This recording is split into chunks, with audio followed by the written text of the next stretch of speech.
Dans le vif du sujet, avec Enis Moraï.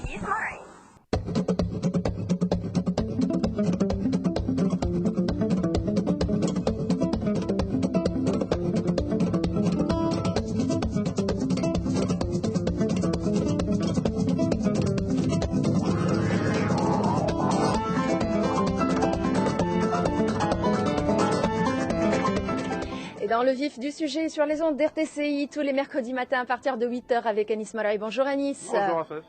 Alors aujourd'hui un plateau de jeunes. Oui, n'est-ce pas Anis? tout à fait. Voilà.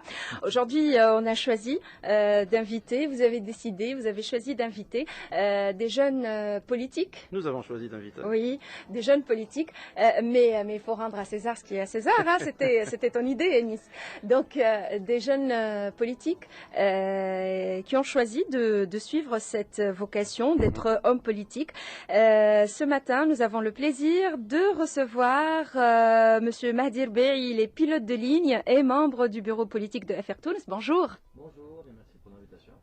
Monsieur Semir Karoui, il est responsable dans une multinationale et il est membre du bureau politique de l'Alliance démocratique. Bonjour Semir. Bonjour et ça fait plaisir. Également, on attend l'arrivée du docteur Beker Lehideb. Il est cardiologue et membre du bureau politique du courant démocratique. Pourquoi ce choix, Anis? Ce choix d'abord, Afef, parce que on voudrait promouvoir les jeunes dans la politique. Hein. Cette révolution qui a été faite, elle a été faite par des jeunes, ensuite confisquée par des vieux. Maintenant, on a envie que donc les jeunes prennent la relève. Les vieux ne vont pas faire long feu, à mon avis, dans la politique tunisienne. Ils ont démarré. Que les jeunes prennent la relève et j'ai décidé donc de prendre des jeunes de ce qu'on appelle la troisième voie pour commencer. Oui. Qu'on appelle la troisième voie pour commencer. Et voilà, donc nous recevons à l'instant Monsieur Beker Lehideb. Oui, on l'a déjà annoncé, Oui. donc cardiologue et membre du bureau politique du courant démocratique. Bonjour et bienvenue sur RTCI. C'est notre docteur national, hein. Il faut Oui. le préciser, il est devenu une fierté, il faut l'avouer, hein. Tout à Donc sans fait. lui jeter de fleurs avec cette opération chirurgicale réussie du changement de la valve. Corrigez-moi si je me trompe. Tout à fait, mais je tiens à vous remercier pour le choix musical du matin. Merci beaucoup. Merci à vous. Oui, c'est exact, vous avez des informations exactes. Voilà, donc avec Et je l'ai invité ici même au studio de RTCI pour nous parler de cet exploit. Donc, Voilà. Justement, pour revenir donc au choix À ce choix. que nous avons fait, c'est essentiellement pour montrer aussi que les partis politiques sont noyautés par des compétences qu'on appelle aussi des technocrates, parce que le langage actuellement, donc c'est les technocrates.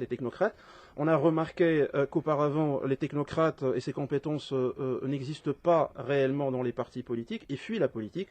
Non, il y en a parmi ces jeunes, donc des compétences avérées qui ont décidé d'intégrer la politique. Eux-mêmes peuvent constituer un vecteur pour faire amener aussi d'autres jeunes à la politique, surtout quand on remarque une certaine désaffection des jeunes par rapport à ce créneau particulier. Voilà donc, c'était pour les raisons qui vous ont poussé à choisir ce thème, Anis, pour aujourd'hui. Et permettez-moi, messieurs, de vous poser la première question, parce que vous allez le constater, tout au long de l'émission, Anis ne me laissera pas l'occasion de poser une question, donc je vais profiter. Et, Ma réputation est bien ancrée, j'imagine, hein. Et je voudrais vous poser une question par rapport aux raisons qui vous ont poussé à intégrer la vie politique. Et je voudrais commencer par vous, Monsieur Mahdi Bey. Pourquoi vous avez choisi la vie politique et ce choix politique? Alors, très bonne question, en fait. Pourquoi est-ce qu'on choisit de faire de la politique, de militer dans un parti politique, jeune ou non jeune, en fait? L'idée, c'est que souvent, on veut faire des choses, on veut participer à la vie active, on veut participer à la vie de l'État, être un citoyen, on peut le faire à travers différentes manières. Mais lorsqu'on choisit la voie d'un parti politique, réellement, c'est qu'on a une vision globale et totale des différents changements qu'on veut apporter à ce pays. Et c'est le moyen le plus efficace et le plus rapide pour faire transformer, disons, le pays, c'est la politique. Donc, Bien entendu, il était difficile de participer, pas vraiment de vie politique avant le 14 janvier. Donc Oui, aujourd'hui, c'est une occasion. Et je dis souvent que nos grands-parents nous ont ramené l'indépendance. Nos parents ont construit ce pays avec en bien ou en mal, avec tout le mal, tout le bien. Mais ils ont construit ce pays. Ouais. Et nous, aujourd'hui, nous devons continuer sur cette voie. Sinon, si nous ne le faisons pas, eh ben, d'autres le feront à notre place. Samir Khaloui. D'abord, je veux tout simplement vous remercier pour cette invitation. Bien sûr, c'est une occasion à tous les jeunes, à tous les diplômés, à tous les cadres qui militent actuellement c'est-à-dire dans le cadre des partis politiques tunisiens. Bien sûr, la raison, principalement une raison d'appartenance à ce pays. D'ailleurs, au niveau de l'Alliance démocratique, c'est notre slogan dès le départ. Donc, chercher le bien de ce pays-là. Et le moyen, effectivement, le plus court, le moyen le plus sûr, c'est de participer non seulement à la vie politique, mais d'avoir effectivement une possibilité d'arriver à un poste de décision, donc de décider pour l'avenir et de transmettre le savoir-faire, le savoir-être et tout ce qu'on sait, tout ce qu'on a pu connaître pendant notre vie, pour le bien et pour atteindre des exploits à notre Tunisie et pour faire de notre Tunisie donc une destination, que ce soit politique ou une destination de rêve, si j'ose dire. Voilà. Bon, pour faire la politique, je crois que c'est pas, même en regardant un peu l'histoire, c'est pas un luxe de faire la politique entre 35 et 45 ans. C'est une obligation. Parce que si on revient à l'histoire, c'est vrai qu'on a été intoxiqué un peu par la gérontocratie fin des années 80 actuelle. Mais si on regarde l'histoire du monde, l'histoire de la Tunisie, Khaireddine Becha, Mohamed El Fattah, c'est des gens qui ont 35 ans et 40 ans quand ils ont fait de grandes réformes. On rappelle aussi que l'équipe de Bourguiba, le lendemain de l'indépendance, c'était avec des jeunes qui ne dépassaient pas la trentaine d'années. Le président de Bourguiba, quand il a commencé à militer, c'était un jeune. Donc on a été intoxiqué pendant une certaine période par le gourou, le grand de la famille, le grand de la tribu, le patriarche, qui doit commander, mais c'est pas ça. Si on regarde le Premier ministre italien, si on regarde le Premier ministre anglais... Le ministre des Affaires étrangères autrichien. Mais c'est des jeunes. Nous, si on fait notre moyenne d'âge actuellement, on est des vieux par rapport à eux. Parlez de nous, là. Oui. À 44 ans, mais je crois qu'on est un peu dépassé. Mais j'ai une autre raison pour faire de la politique. La période de la Constitution, je crois que je suis médecin de formation, j'ai pas beaucoup de choses à rajouter pendant cette période. On a laissé ça pour les juristes. Mais malheureusement, il y a eu des joueurs de foot, il y a eu des gens qui ne connaissaient rien en politique, qui se sont engagés dans cette voie. Ils ont ralenti les travaux de l'ANC. Et là, on a pris notre décision de faire de la politique parce que, en regardant parmi nos patients, parmi nos pratiques quotidiennes, on est confronté à des problèmes de santé, des problèmes de déséquilibre important entre le secteur public, le secteur privé, un déséquilibre important entre les régions, la sécurité sociale, le trou. Il faut faire des réformes, c'est important. On ne peut pas faire des réformes avec des gens qui ont dépassé l'âge de la retraite. Donc pour vous, essentiellement, vous avez diagnostiqué le mal, vous êtes donc des technocrates, vous essayerez de changer les choses puisque vous avez vu ça sur le tas. C'est ça, Afef, donc l'idée qui se dégage. Voilà. Oui. Alors, donc on va commencer à entrer petit à petit dans le vif du sujet, Enis. Et là, on voudrait vous demander les nouveautés et puis l'actualité de vos partis politiques pour le parti FR Tounes. D'abord, si vous permettez, je voudrais poser avant cela une petite question. Pourquoi vous avez choisi le parti FR Tounes? Est-ce que vous avez trouvé des points en commun? Est-ce que vous avez des amis qui ont déjà intégré ce parti? Déjà, il porte une chemise avec un col blanc. Donc, c'est le white collar party, on dit. En fait, c'est marrant parce que lorsque je suis rentré dans le parti FR Tounes, je connaissais personne. Je suis arrivé, j'ai tapé à la porte, j'ai dit bonjour, je m'appelle Mahdi Reperi et je veux adhérer et militer dans le parti. Et qu'est-ce qui vous a poussé à frapper justement, alors qu'est-ce qui m'a poussé? C'est l'une des raisons, c'est un des sujets d'aujourd'hui. En fait, c'est un parti de jeunes. Clairement, la moyenne d'âge est très jeune. Enfin, il y a pas, on ne cherche pas à donner des chiffres, mais clairement, la mentalité, la façon d'opérer, la façon de travailler, la façon d'être ensemble, la façon de tenir des réunions, c'est une mentalité extrêmement jeune, ou très open mind, quoi, très ouverte d'esprit, où les gens sont acceptés comme ils sont et on vous laisse parler comme vous voulez. Et bien, ensuite, on prend la décision, bien sûr, de manière collégiale ou structurelle en fonction des différentes structures. Mais c'est l'état d'esprit que j'ai eu envie de voir pour le pays, en fait. À l'intérieur, c'est toujours difficile d'avoir à l'intérieur d'un parti des défauts qu'on n'a pas envie de voir dans le pays. On se sent pas, c'est à ce moment-là qu'on ne se trouve pas à sa place. C'est-à-dire, bon, prenons un exemple simple. Si on parle d'égalité des régions, et que dans un parti politique, il n'y a pas une égalité entre les différentes branches, les différentes régions, par exemple. Ça, on sait tous, on sait que ça existe. Il y a des branches qui sont plus fortes que d'autres, et ainsi de suite. Clairement, ça veut dire que ce parti-là, en tout cas en ce qui me concerne, ça veut dire que, enfin, d'après mon expérience, ma petite expérience, c'est que clairement, ce parti-là, s'il prend le pouvoir, il n'y aura pas d'égalité entre les régions. Donc c'est juste des paroles en l'air, en fait. Donc ça, c'est ce genre de choses que je n'ai pas ressenti à Effertons. C'est exactement ce qui m'a poussé à entrer dans ce parti. Peut-être, certains ont dit, ils sont un peu niais, ils sont nouveaux, c'est pour ça qu'ils sont comme cela, mais c'est pas grave. Je préfère que ce soit blanc, qu'ils soient nouveaux en politique, comme la majorité du pays de la population, et on peut écrire ensemble une nouvelle page, plutôt que de trouver...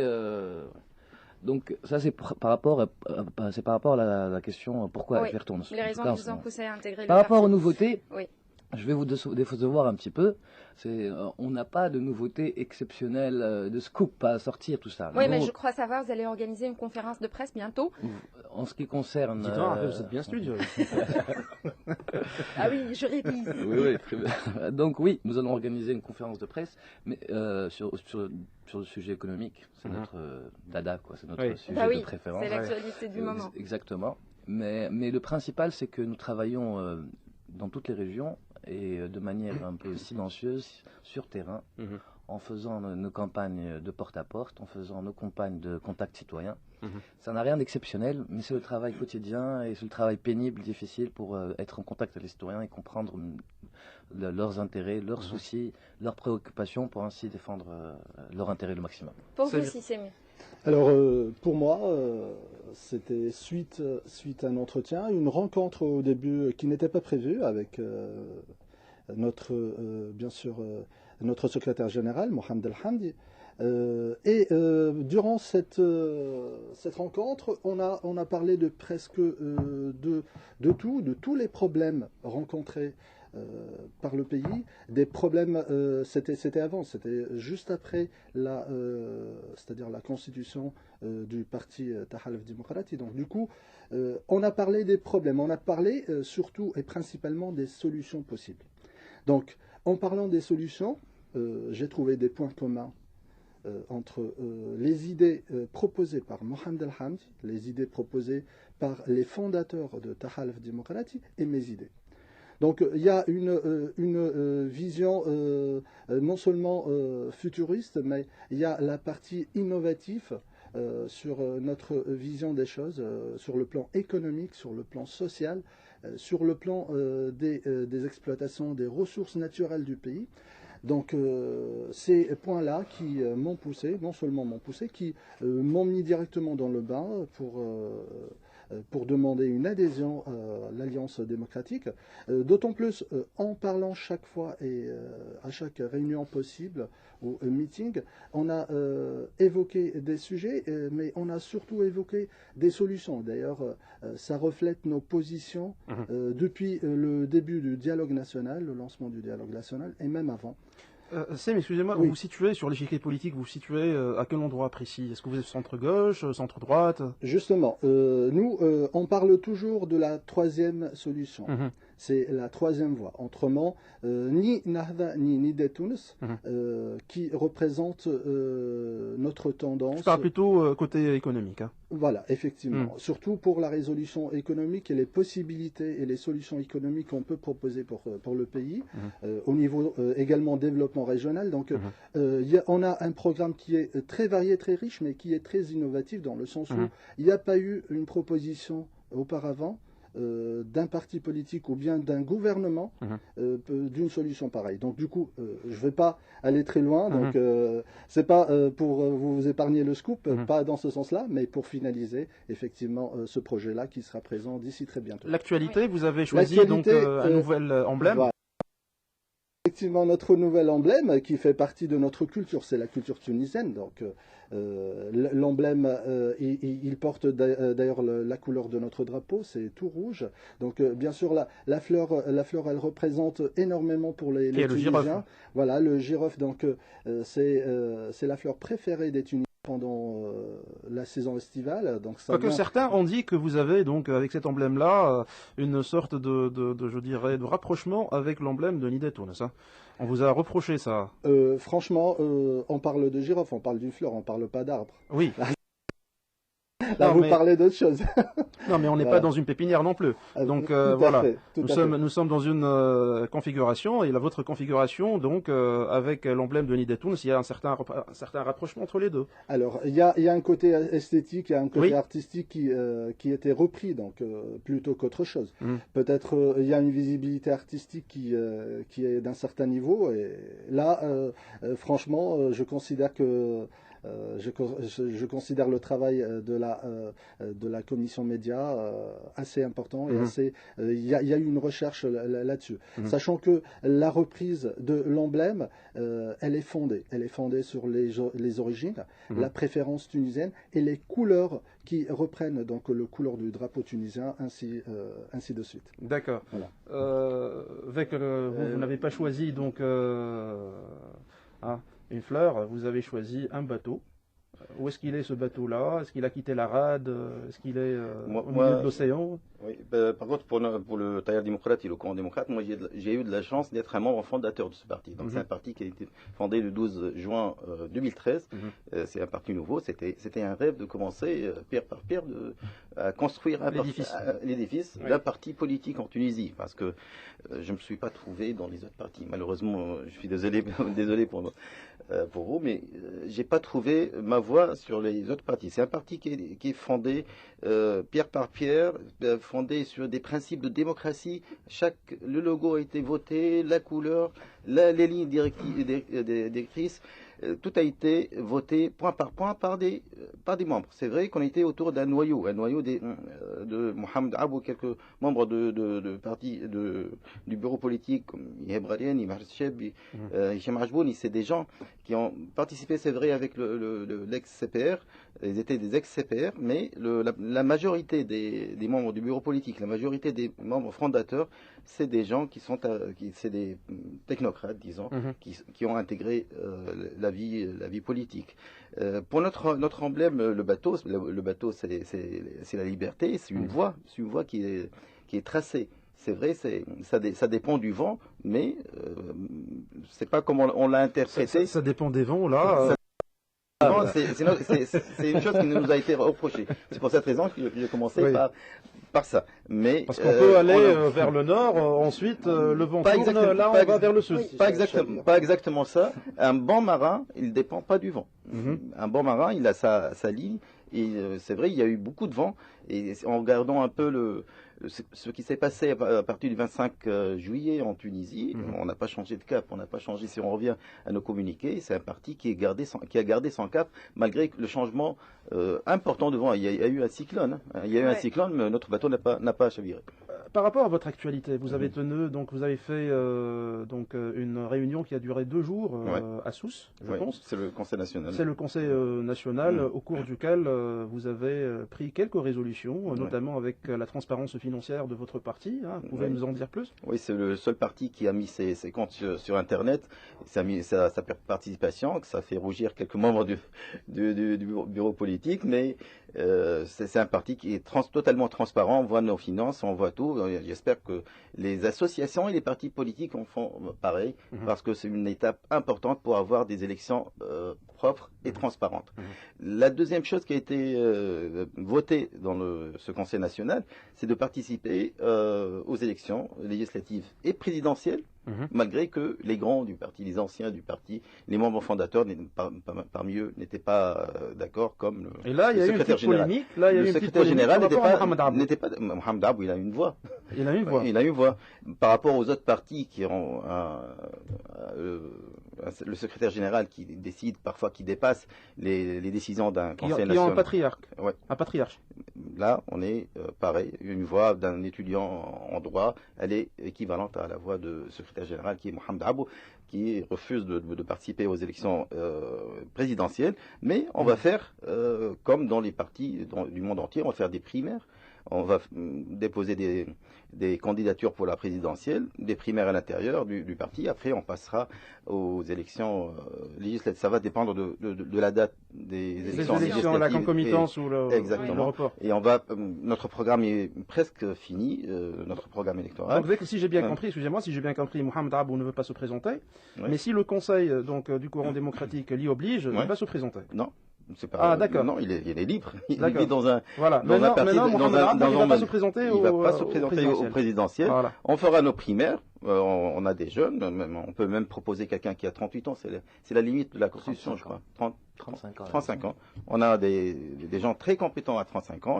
On a des femmes jeunes aussi très compétentes.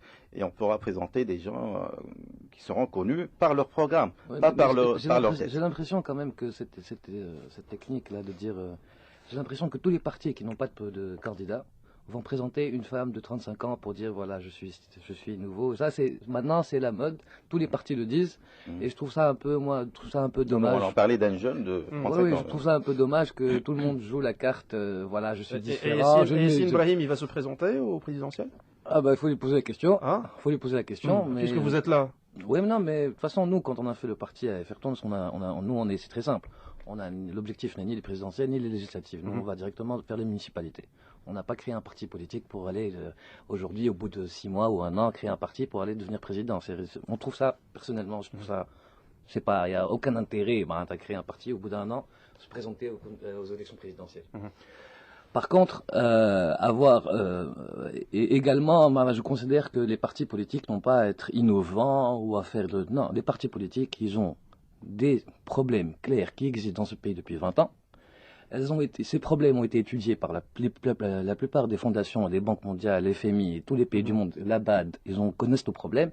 Nos ministères... Ils ne sont pas résolus, les problèmes. Oui, bien sûr qu'ils ne sont pas résolus. Justement, c'est pour cela qu'il faut être innovatif dans les solutions. Les solutions proposées par tous ces fonds existent, n'ont jamais été appliquées.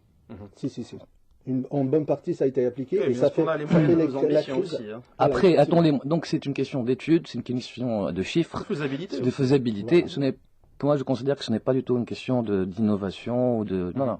Nos ministères ont travaillé également.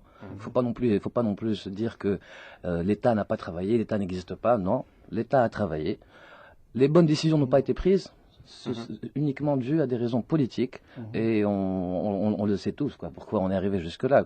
Donc moi je pense que franchement que il est trop tôt pour parler d'élections et surtout pour des partis aussi jeunes que les nôtres. Je crois que tous les trois, nos partis ont moins de 3 ans ou 4 ans. Donc aujourd'hui dire qu'on a un candidat présidentiel ou au moins on a un candidat, c'est un peu... Il y a un parti qui n'a pas fait encore 1 année et demie d'existence, il est au sommet des sondages. Donc, oui, bien sûr, mais bon, il y a quand même... C'est pas une affaire de chronologie, là. Oui, mais vous parlez de Béji Caïd. Il était ministre il y a 50 ans. Donc déjà, on parle de... Il vient pas de commencer la politique il y a 2 ans ou 3 ans ou 4 ans avec un groupe de jeunes. Non, il y a 70 ans d'expérience derrière. Je suis pas pour, je suis pas contre, mais il faut quand même rendre à César ce qui appartient à César. C'est pas un néophyte de la politique. Donc si lui se présente, il a le droit de se présenter. Il a le droit de se présenter, quoi, je veux dire. Et on marque une courte pause musicale et puis on se retrouve tout de suite après, toujours dans le cadre de l'émission Dans le vif du sujet. Dans le vif du sujet, avec Enis Moraïs.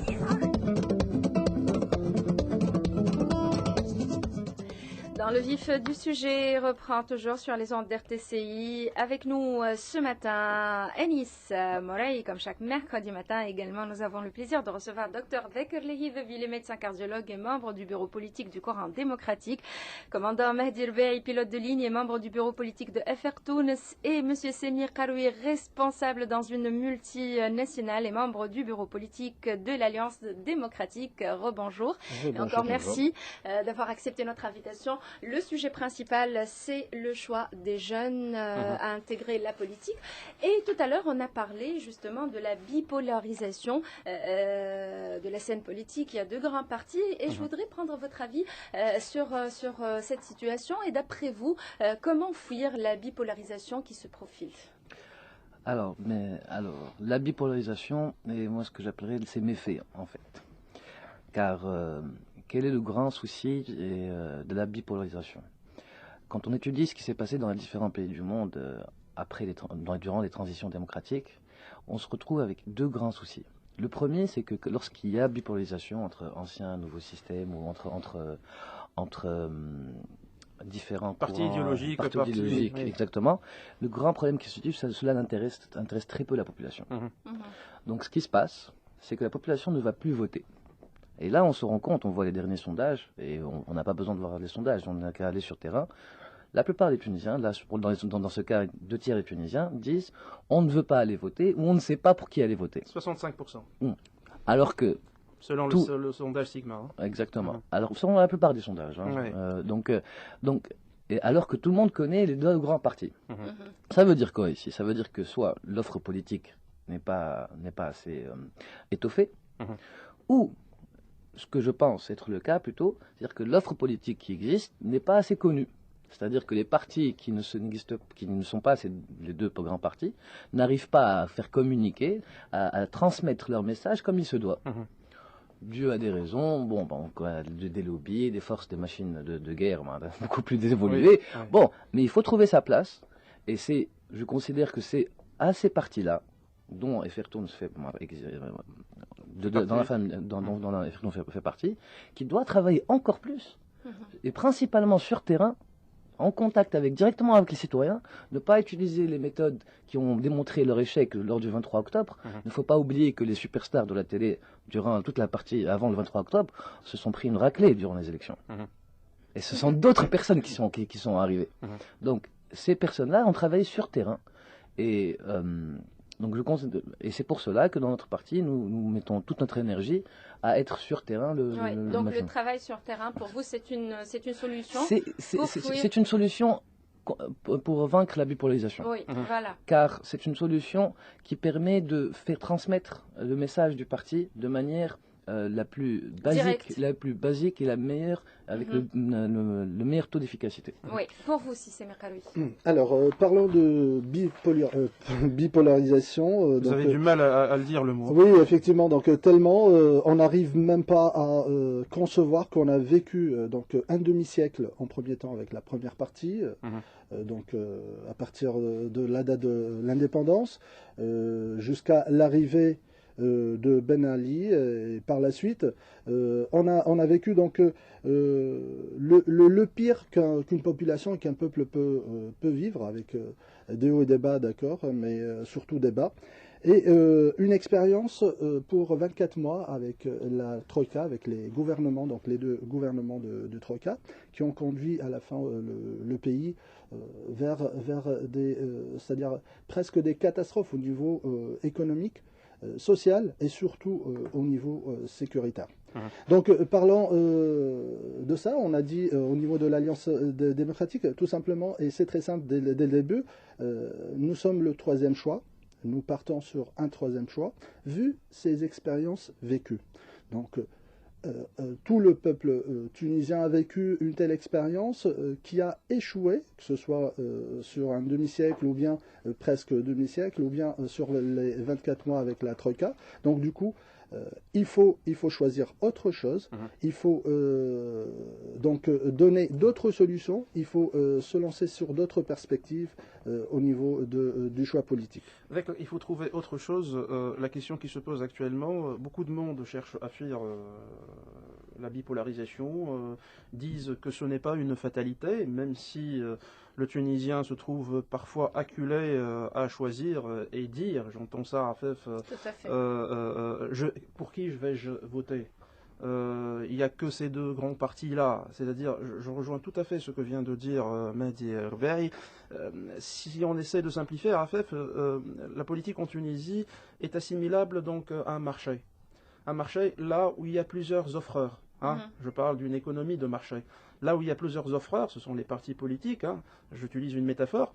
Et si nous sommes dans une considération là où deux partis politiques existent ensemble, on va vers donc ce qu'on appelle une dualiarchie, c'est-à-dire c'est l'existence de deux partis uniquement, et là l'offre politique sera très minoritaire. Donc justement avec Laïd, je reviens vers vous et je voudrais vous poser la question que tout le monde se pose.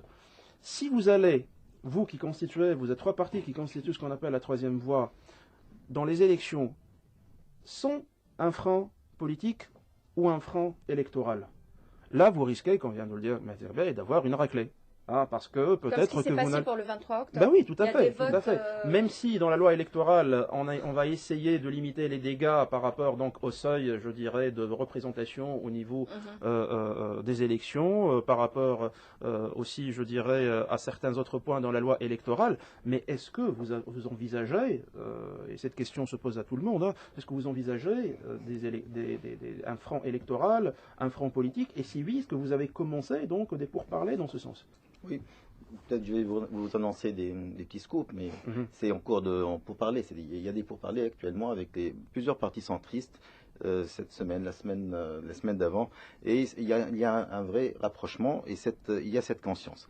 Et ne pas croire à la troisième voie. Je préfère la troisième voie au troisième choix. Hein. Troisième choix, c'est un peu dégradant, mais si on regarde un peu cette dualité, il y a un parti qui accapare l'héritage de la plus grande civilisation du monde qui est l'islam. Il y a un parti qui accapare un très grand personnage mondial qui est Khaled Becha, qui est le renouvellement de la société, la modernisation de la société en Tunisie. Mais il faut dire à ces deux formations... Si ce n'était que ça, avec Laïd, sur votre dernier point.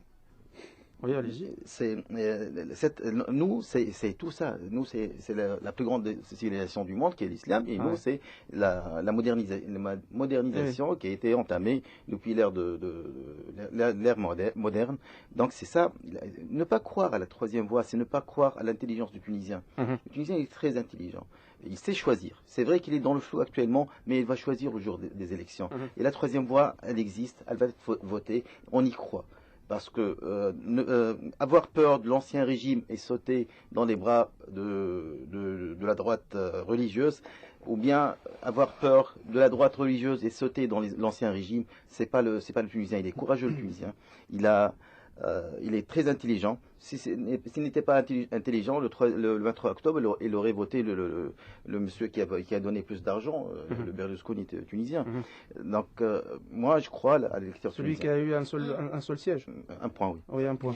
Je voudrais continuer sur la même lancée avec vous, docteur Bekr Laïd. Et puisque vous avez parlé de... Est-ce que je peux poser ma question? Oui, bien sûr. Alors, je voudrais continuer avec vous, et puisque vous avez évoqué la question vous avez parlé des pourparlers, est-ce qu'on peut dire qu'il y a une réelle prise de conscience qui permet la création d'un front entre les partis que vous représentez? Oui, pour le Tailleur démocrate et le courant démocratique, on a posé un édifice pour ce pôle centriste, centre-gauche. La chose la plus importante, c'est de ne pas nier la légitimité. Il y a des partis qui sautent à droite et à gauche, une fois en disant qu'on a la meilleure constitution du monde. Le lendemain, on descend au bardeau. Nous, on a besoin de partis qui ont une ligne claire et visible. Et sur ces points, je crois ils sont connus. On arrive à faire des discussions avec eux, et il y a toujours des pourparlers. Des pourparlers, on peut céder sur un point, on peut céder sur 2 points, mais le plus important, c'est d'avoir ce pôle centriste qui va probablement faire la surprise. L'exclusion des RCDistes, est-ce que vous êtes Tout pour, à fait. vous êtes contre la loi électorale? Si je permets, Nice, tu avais posé une question extrêmement importante par rapport à la troisième voie, ou ce qu'on appelle la troisième voie depuis tout à l'heure, et l'union des civilistes. Des forces, oui. Voilà. Si tu peux, j'aimerais bien répondre. Alors, je vais être très, très cru. Oui. Donc, On met des casques ou non, je ne vais pas être. Ça va pas être, c'est des crus, juste cru. Donc, à Effertons, en tout cas, non à la dispersion des voix. Oui. Non aux erreurs du 23 octobre. Mhm. Oui à l'union des forces civilistes, Mhm. clairement, mais non à l'union pour l'union. Mhm. Ce qu'appelle Wecker appelle l'union. Oui à l'union à travers des programmes, Mhm. de véritables programmes qu'on va appliquer. Il ne suffit pas de dire, je suis désolé, j'entends ça tous les jours, mais parfois il faut être direct. Mhm. Il ne suffit pas de dire, je n'aime pas ce parti-là, je n'aime pas ce parti-là, donc je vais unir ensemble. Non, Mhm. c'est pas comme ça que ça se passe. Un parti politique, c'est une vision, c'est une idée qu'on défend, et on ne va pas s'unir uniquement parce qu'on est contre les autres. C'est le réel politique finalement. Voilà. Voilà. Donc les gens qui, enfin, et on peut aller même très loin. Mhm. Et on doit aller même très loin pour le bien du pays. On doit se dire, eh ben, dans cette région-là, à Tozeur ou à Bizerte, ou quelle que soit la région de la Tunisie, nous ne sommes pas capables d'avoir un score suffisant pour faire un siège, eh ben, nous n'y irons pas. Que ce soit tout seul ou en union, et ainsi de suite. On doit aider, enfin, on doit tout mettre en œuvre pour que les erreurs du 23 octobre ne se reproduisent Donc un plus. ciblage selon la capacité de mobilisation Un du vivier ciblage, électoral. il faut donner aux autres partis, nous sommes un peu, c'est-à-dire que réellement, nous avons une stratégie à Effertons qui donne, pour demander à nos militants de travailler pour d'autres partis, Mhm. tant qu'ils sont d'accord avec nos idées. Mhm. Si nous pensons que dans une région ou une autre, nous ne sommes pas capables d'atteindre un score qui permette d'avoir un député. Oui, mais d'un autre côté aussi, excusez-moi de vous interrompre, vous n'avez pas le choix. Hein, les partis de la troisième voie, avec le bloc donc de l'Union pour la Tunisie, qui risque de devenir donc un parti politique avec une fusion, simplement, donc des quatre partis qui constituent cette union-là. Le Front populaire de l'autre côté, le Front d'Ostouriens d'ici, là, les partis que vous constituez n'ont finalement pas le choix. C'est vrai qu'on souhaiterait que ces partis ça adhèrent selon une conception bien particulière et surtout qu'ils dépassent leurs égos. Parce qu'à Rafef, il y a une question très importante aussi, c'est la question des égos qu'on n'arrive pas à gérer. Et malheureusement, la mentalité tunisienne, certaines mentalités tunisiennes, cette question d'ego touche aussi bien les vieux que certains jeunes dirigeants donc de partis. Moi, je voudrais revenir sur la question que je vous ai posée tout à l'heure par rapport à l'exclusion du RCD. Là, vous savez que dans la commission de législation générale, RAFEF, on a voté donc cette exclusion-là. Voilà, et on s'est retrouvé avec des chiffres un peu étonnants. 7 qui ont voté dans la commission de législation générale l'exclusion des RCD et l'insertion de l'article 15 du décret-loi appelant au vote de l'Assemblée nationale constituante, contre 3 qui ont refusé. Et là, bizarrerie, on trouve dans les votants oui, non, donc aux RCDistes, on a 2 Nahdawi, et chez les oui, chez les non, donc ceux qui sont contre, on a aussi 2 Nahdawi. Justement, parlons de ça.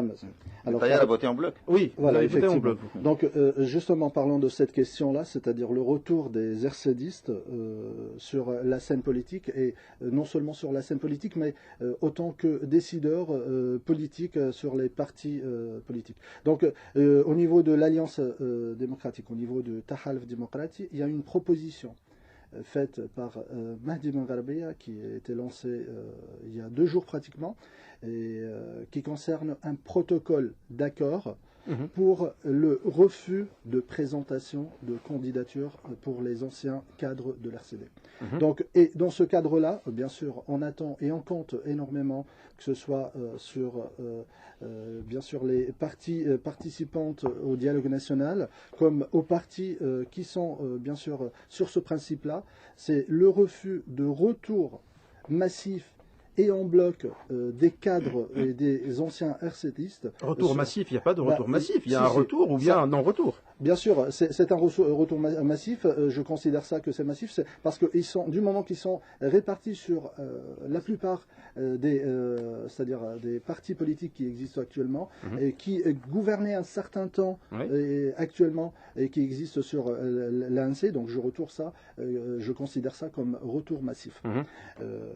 Donc vous êtes vous êtes pour l'exclusion des Donc RCDistes. nous sommes en train de proposer un protocole d'accord entre les partis pour le refus des retours des RCDistes, surtout les personnes qui ont occupé des postes et qui ont participé d'une façon directe et claire à la ruine de ce peuple et de cette population. Moi, je trouve cette polémique un peu bizarre parce que c'est des gens qui ont fait leur choix depuis 2010. Leur candidat, c'est Ben Ali. Ben Ali est parti. Leur candidat pour le vote sur le parti c'était le RCD qui a été dissous par la loi, par la justice. Donc, je ne crois pas qu'il y a une polémique actuellement à les exclure ou les garder. C'est des gens qui ont fait leur choix. Ils ont mis leur bulletin dans la boîte depuis 2010 ou 2009. On parle aussi de la non à la punition collective également. C'est pas une punition collective, ils ont signé des choses, ils ont pris parti depuis 2010 et 2009 d'une personne et un parti.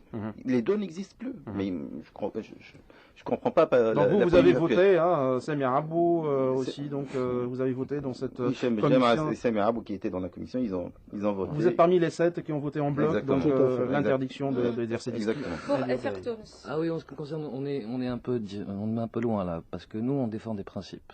On défend pas des personnes où on dit que ces personnes se sont trompées, ils sont trompés avant 2010, donc aujourd'hui on n'a plus le droit ils n'ont plus le droit de participer à la politique. Mais ils ont le droit de voter. Oui. Sur le plan droit de l'homme, ils ont le droit de voter. Participer à la politique, c'est vrai qu'il y a le droit de vote, mais il y a également le droit de participer à la vie politique et sociale de ce pays. Et tout le monde a le droit de se tromper. Hein, il y en a beaucoup dans Ben Ali comme candidat pour la présidentielle, la prochaine présidentielle. Qu'est-ce qu'on fait alors? Écoutez, il y a une chose qui s'appelle la justice transitionnelle, qui n'a pas encore été appliquée dans ce pays. Il est hors de question, et ça c'est un principe que défend FR Tounes, il est hors de question que X ou Y ou Z ou qu'un parti politique s'approprie le droit de juger d'autres personnes. Ça c'est un fondement, c'est un principe clair et qu'on défendra quelle que soit la manière qu'il fasse le défendre. Donc nous, on ne juge personne, on aimerait qu'il y ait la justice transitionnelle. Nous n'avons pas été au pouvoir pour pouvoir l'appliquer. Malgré cela, nous avons mis la loi numéro 7 à l'ANC, c'est la 7e loi qui a été mise dans ce pays depuis qu'elle est créée l'ANC, s'appelle la loi sur la justice transitionnelle effectuée par FR Tounes. On y croit, on veut y persévérer, on persévère et on continue. Aujourd'hui, on ne va pas juger, on ne veut juger personne, il y a la loi pour cela. Donc il faut avancer avec et voilà. La chronologie fait que nous sommes à quelques mois c'est-à-dire des élections et c'est-à-dire ce qu'on a vu surtout au niveau de notre parti et donc l'Alliance démocratique, on a vu que du moment qu'on n'a pas le temps suffisant déjà pour mettre en place cette loi. Donc il vaut mieux se lancer sur un protocole d'accord, déjà pour anticiper donc le retour des... C'est-à-dire un protocole d'accord. Un protocole d'accord, c'est-à-dire on se met d'accord tous les partis, les partis qui ont participé bien sûr au dialogue national. Les 22 partis. Les 22 partis effectivement qui ont participé au dialogue national, même les partis qui n'ont pas participé, qui sont d'accord sur le principe, c'est que les RCDistes qui ont occupé des postes à pouvoir... Je dis bien des postes à pouvoir, autrement dit les gens qui ont décidé c'est-à-dire de riposter aux manifestations, des gens qui ont d'exclure donc les opposants et effectivement en attendant bien sûr la mise en place de la loi dans ce sens-là, c'est-à-dire la loi de transition. Oui. Donc d'après. Mais il faut rajouter que c'était un parti qui ne donnait même pas de bulletin de vote aux opposants. C'était interdit, même. Interdit de donner un bulletin de vote pour le... On sait tous qu'on vivait en dictature, mais il est hors de question de... un peu courte, mais celui qui n'est pas, qui va pas voter RCD, il n'aura pas sa carte de votant.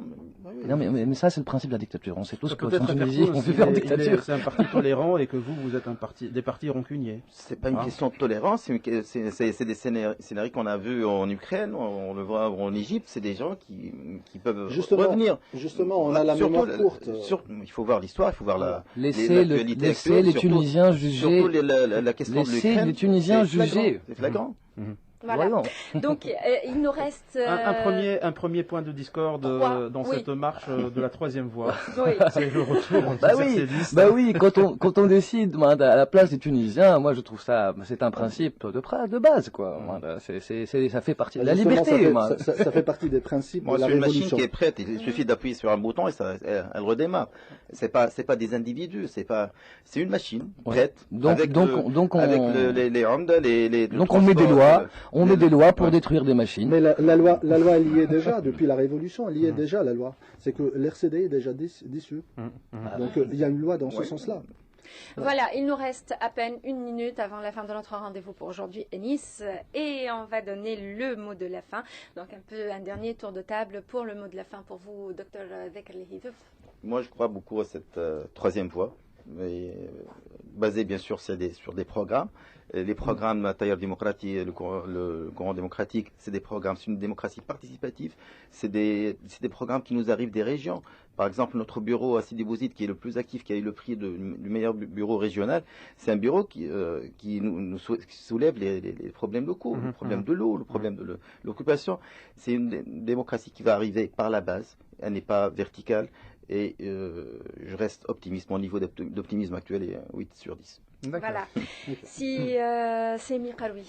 Alors, pour Tahalaf démocrate, notre parti, donc d'ailleurs c'est notre slogan, donc on travaille toujours pour l'intérêt de ce pays.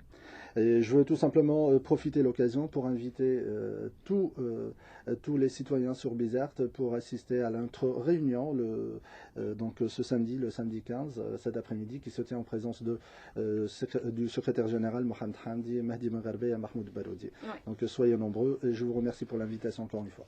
Commandant Mahdi Rbey. Alors, moi je tiens à vous remercier encore une fois, parce que je crois que c'est important de faire participer les jeunes dans les débats politiques. Ça permet des débats un peu plus libres, disons, moins calculés. Oui, hein, ouais. Et c'est bien, c'est une Le très calcul, bonne chose. vous allez l'apprendre avec l'âge. On reste des Peter Pan de la politique. Heureusement qu'elle est calculatrice en ce moment. Enis, nous on se retrouve mercredi prochain à partir de 8h. Avec une promesse, Rafef, parce que je crois réellement à la parité et à l'égalité entre les hommes et les femmes. Oui. La prochaine fois où j'inviterai des jeunes, ce sera uniquement des femmes représentants de partis politiques de la troisième voie. Quant à moi, je vous retrouve pour la suite de cette matinale à partir de 10h. À tout à l'heure. Bonne journée. Merci. Nous rappelons à nos auditeurs que les propos tenus sur nos ondes expriment les opinions des personnes qui les prononcent et n'engagent en rien RTCI. Dans le vif du sujet, avec Enis Moraï.